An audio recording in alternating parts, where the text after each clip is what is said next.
A friend of mine from church told me that she had a run-in with a loud, rude, obnoxious person at the grocery store yesterday. She was wearing a mask and she was picking through some avocados. Suddenly became aware of this guy being kind of loud.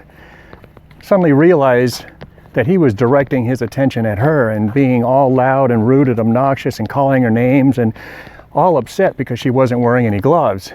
Now, here in Michigan, you're supposed to wear a mask when you're in a store. The governor just made that rule. However, there's nothing that says you have to wear gloves. And besides that, actually there's some really pretty good and effective videos on YouTube made by nurses that show that really wearing gloves aren't going to really help you all that much. And the bottom line is make sure you wash your hands regularly, consistently with warm soapy water. Now my friend, obviously initially aghast, made a comment that, well, you know, she's wearing a mask and there's nothing that says that she has to wear gloves, but he continued to berate her, call her names and so on.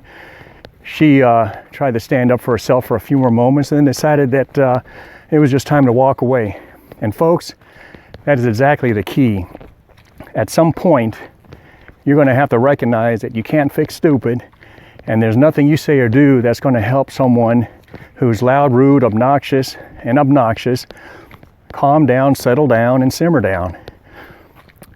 The other issue that I want to point out, and that this incident really highlights, is that you never know when you're going to find yourself in a situation where you're going to have to employ some type of effective conflict de-escalation skills and so on. In this particular case, you know, you can try to stand up for yourself and try to defend yourself, but you can see how any one of us probably would have immediately felt very defensive to have a stranger suddenly barking at us when we already know we're doing what we're supposed to be doing and trying to be safe and so on. Now, my friend's a little Italian girl. This guy probably has no idea how close he came to putting yesterday's date on his tombstone. Folks, there's going to be times when nothing you say or do is going to effectively and successfully de-escalate someone. There are just some loud, rude, obnoxious people out there. And during this crazy time we're all in, they're going to come out of the woodwork.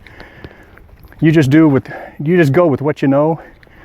You know you're trying to be safe.